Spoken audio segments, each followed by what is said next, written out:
Honorable Edmund Hickson, Minister of Home Affairs, Barbados, Honorable St. Clair Lewis, Minister of Education, St. Vincent and the Grenadines, Honorable David Archer, Deputy Governor of the BVI, Dr. Reed Arafat, Secretary of State, Ministry of Internal Affairs, Romania.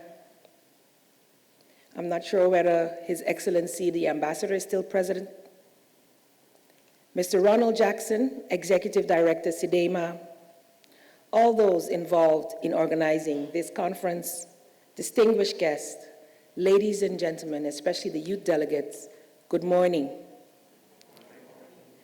It is no coincidence that this conference began here 2 days after the official end of the 2019 Atlantic hurricane season, which we all know has been the most active in recent memory. It is neither a coincidence that it kicked off 1 day after our own official Thanksgiving Day here on St. Maarten, when we gather to give thanks to the Almighty for sparing us from the horrors of any hurricanes. We here on St. Maarten know what it means to be struck by a monster storm. That is why our hearts and prayers go out to our brothers and sisters in the Bahamas still trying to recover from the terrible impact of Hurricane Dorian. Indeed, it is no coincidence that as we speak, the United Nations Climate Change Conference is being held in Madrid. And it is certainly not a coincidence that we, who contribute less than 10% of total global greenhouse gas emissions, are the most affected by its devastating effects. That is why we are here today, this entire week, to find ways to work together to respond to disasters when they strike us. CDM follows that old adage, one for all and all for one. The second part of that saying is what really concerns us here, all for one. As I understand it, one of the objectives of this conference is for us to learn valuable lessons from past events and identify opportunities to inform future resilience. Let's focus for a minute on that word, resilience. We all use it throughout the Caribbean to describe our people, especially in the wake of a disaster. We use resilience to show how tough our people are, how enterprising and ingenuous they can be in the face of major catastrophes, how we are community-minded and become our brother's keepers. All of that is true, but our resilience must begin in how we collectively plan to mitigate the effects of disasters like hurricanes, earthquakes, floods, etc. In my humble opinion, resilient people build resilient lives and resilient communities and economies. While it is normal for governments to focus on the damage to infrastructure and the economy after a disaster, may I stress that our first priority should be the protection of lives. The safety of our people must always be paramount in our planning. The first thing a hurricane does is not blow away roofs and destroy businesses. The first thing that it does is completely disrupt our lives even before it makes landfall. We are plunged into frantic shopping to stock up for items that would last us a couple of weeks after the disaster. Schools, banks close, businesses close, utilities are often shut down several hours before the hurricane hits. And the first thing we do when it has left our shores is to find out, not if a building is standing, but whether our families and friends are safe. I can tell you, for instance, that after Hurricane Lewis struck St. Maarten on September 5th, 1995, the projections in the Netherlands were that our island had been completely wiped out. They even compared us to Hiroshima. However, we had relatively few deaths, about a dozen in our half of the island. As you know, we are a twin island, due to our people having taken precautionary measures many days leading up to the hurricane. A similar scenario emerged after the hurricanes Irma and Maria on September 6, 2017, some 22 years later. It is for this reason that I gladly note that one of the mandates of Cdema is disaster loss reduction and development of a culture of safety. We should also be able to develop a way to account for every single person living within our territories as accurately as possible in order to avoid what happened in Puerto Rico after Hurricane Maria, when the official government estimate of casualties differed significantly from what researchers were able to establish later. As I mentioned, disruption of life caused by a disaster is one of the immediate effects experienced by everyone, including those in leadership and decision-making positions. Returning to normal life after the passage of a hurricane is therefore one of our top priorities. This means the restoration of utility services, electricity, water, telephone, internet, etc. It also means the reopening of schools and businesses as soon as possible, a fact I was able to realize as Minister of Education back in 2017. I am happy to note that the vision of Cdema is that of a regional center of disaster risk management excellence and preferred partner for a safe Caribbean. Every disaster risk management cycle includes prevention and mitigation. 2, preparation. 3, the actual disaster during which not much can be done. 4, response. 5, recovery, rehabilitation, and reconstruction, which begins with cleanup, restoration of services, while at the same time offers opportunity to rebuild, rebrand, and reset priorities and be ready for the next season. I think the devastation of 2017 has definitely afforded St. Maarten the opportunity to reset, rebrand, and actually rebuild even better than before. The first phase should not only begin when a disaster is imminent, it should be a year-round mobilization, at least until we reach a level of resilience that allows us to adjust our approach accordingly. As a matter of fact, I would like to suggest that the first 2 phases, prevention and preparation, should be merged and seen as one at this stage, particularly where it concerns national disaster plans as well as individual and group plans. We need to reconcile ourselves with the fact that we are in the hurricane belt. And chances are, every year, we can expect some major hurricane to pass through our region, affecting, if not one of us, the other. In fact, the International Development Bank's most recent special regional report on infrastructure for development in the Caribbean states said, and I quote, "As the number and intensity of hurricanes, tropical cyclones, floods, and droughts increase over the years, the Caribbean economy and population becomes more vulnerable. There are approximately 7.8 million people in CCB and OECS countries, and a significant share of this population lives in coastal cities. Moreover, researchers have recently projected that a sea level increase of 1 meter could affect between 50 and 60% of tourism resort properties in the Caribbean," unquote. Critical to all the phases of the disaster risk management cycle is prompt and effective communication. For example, here on St. Maarten, we have noticed that the weather reports issued by our Met Office are often shunned in favor of reports from other weather bureaus, particularly the Weather Channel on cable TV. This stems from the perception that reports from our own Met Office are not as reliable. As a matter of fact, many of us on this island have become, quote unquote, experts at charting the trajectory of tropical storms and hurricanes, leading sometimes to either unnecessary panic or dangerous complacency. Complacency is actually one of the major issues we face as governments before an imminent disaster, like a hurricane, especially if we haven't faced one in a short time or a long time, as was the case with Irma, having more than 20 years before the last, when Louis hit. The only way to counter such complacency is by issuing frequent, reliable information to the public. This requires a communication and telecommunication infrastructure that can withstand heavy storms. Unfortunately, this is the first casualty in most disasters, with radio antennas and electrical transmissions networks knocked down. We obviously do not invest enough in infrastructure in general. The IDB report I referenced earlier identified this as a regional problem, not just one of tiny St. Maarten.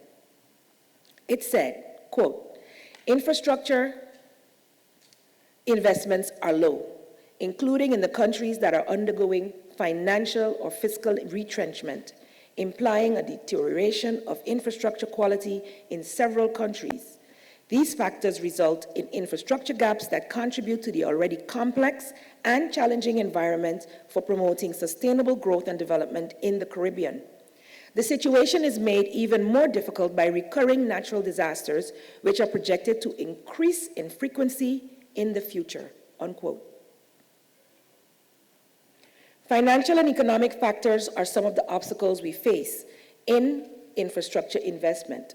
But I must add that this is an area in which we must prioritize if we are to rebound from disasters as quickly as possible. The St. Maarten case in 1995 can be illustrative of this regard. Our electricity grid was knocked out almost completely because of the hurricane, because all of our utilities or the electricity poles were above ground. However, our utility company, GEBE, thereafter embarked on a process of placing the high-tension electrical wires underground. At present, over 90% are underground, making the restoration of electricity after a disaster much faster. Similarly, in 1995, we had few cellular phones. The whole island, including government, was completely incommunicado for at least the first week after Hurricane Luis. Nobody could reach us from abroad, and we could reach out to no one. By the time Irma hit in 2017, the number of cell phones and internet connections had jumped astronomically, making communication much easier and faster, and hence resulting in quicker response times, which would mean fewer deaths. At this stage, permit me to offer some specific suggestions regarding how we should proceed in the future based on the St. Maarten experience. We should establish a rapid response team for search and rescue that can be deployed in advance of a hurricane or immediately after. Most, if not all, of our governments suffer from financial constraints which are sometimes chronic in nature. Our annual budgets often do not contain allocations for comprehensive disaster management. Budgeting for disasters should therefore be a must for us all. We might even want to consider a common disaster fund for the Caribbean, to which every participating territory contributes annually, much in the same way as our people are known to practice the susu, or pad in a hand. I know I'm seeing heads shaking. It's across the Caribbean, right? Another suggestion would be to have joint disaster insurance, Caribbean disaster insurance. On St. Maarten, many homes and businesses were underinsured or not insured at all.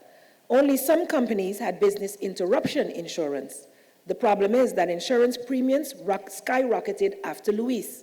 Some insurance companies can hardly survive the economic hit they suffer after a disaster. Since we are all small islands, the economy of scale makes insurance policies rather prohibitive in terms of cost. Maybe a joint Caribbean disaster insurance available to the private sector could bring down costs as well. Something of this nature already exists at the government level, so we would like to see it move over now to the business level, because business resilience drives the economy, which ensures that the island can bounce back even faster. Pooling of human resources, for example, police and/or security personnel, teachers, doctors, nurses, and other professionals. The MOU that was signed yesterday at the AUC is a good step in that direction. Establishing a regional reporters corps, and I think Alita would like that one, to back up the local media practitioners and transmit accurate, and the point is here, accurate, reliable news reports that give a more factual rather than a sensational account about the disaster to the outer world. Hurricanes and weather patterns should be incorporated into our school curricula as part of the environmental and nature studies. That is not to say it is not there now, but it must be done in a more comprehensive manner, as was described in the sessions that were related to how schools and education play a major role earlier this week. It's also a matter of raising awareness from early about the hazards we face annually. As one of the young presenters said, it is a yearly occurrence, if not for one of us, for another. What then are the lessons we have learned as St. Maarten, and what knowledge can we share with the rest of the region where it concerns disaster management? Our motto after Irma was to rebuild stronger, better, and smarter. Perhaps we should all consider regular inspections of our homes, businesses, schools, and other emergency facilities, as well as other constructions, possibly every 2 years. Literally make it a law, a policy, to have such inspections done. For storm readiness, just as we do with our motor vehicles on a yearly basis, for roadworthiness. We often do not discuss the political casualties of disasters at fora such as these. Let me repeat that. We often do not discuss the political casualties of disasters at fora like this one. In the case of St. Maarten, Hurricanes Luis and Maria not only blew away everything that they could, they also did a serious job on the sitting governments. In times of disaster, politics should be set aside. And I don't see that because I was the one sitting there, but I say that based on the information that I have before then and now. We should view disaster as war, and all efforts should be geared towards the prosecuting and winning of that war. It cannot and should not be politics as usual, as difficult as it may be for politicians not to play politics and seek political advantage whenever they can. It is in my considered opinion that political instability in times of disaster is most definitely not conducive to effective response and recovery. If there is any sector that requires a dynamic, integrated, public-private sector partnership, it is disaster management. Governments definitely cannot go it alone. Private sector partners such as community councils, churches, the Red Cross, education and medical institutions, the wider business community, etc., must become an integral part of our planning and execution of disaster management. In conclusion, St. Maarten patriot Dr. Hubert Petit once said, a quote, and I heard it more or less quoted by one of the previous speakers, Honorable St. Clair Lewis, in his keynote address last Tuesday, "The gale does not stop at the frontier. As you know, we are a twin island, and we must collaborate as French and Dutch St. Maarten.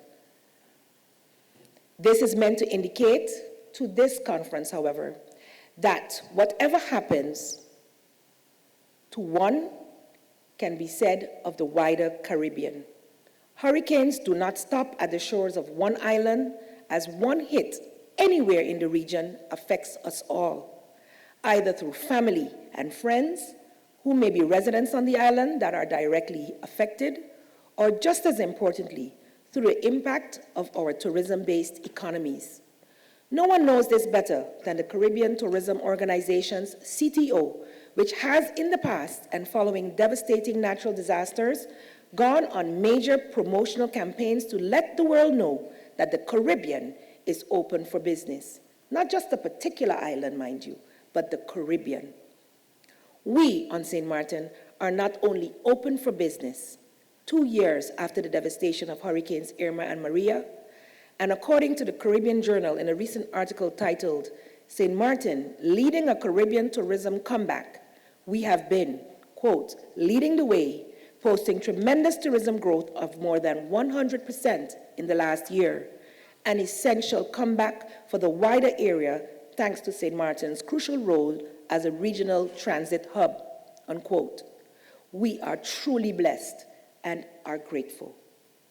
This article further states that St. Maarten's numbers represent what is easily the fastest growth rate in the wider Caribbean region, a strong statement even in a year when a number of other destinations are posting solid rates of arrival growth as well.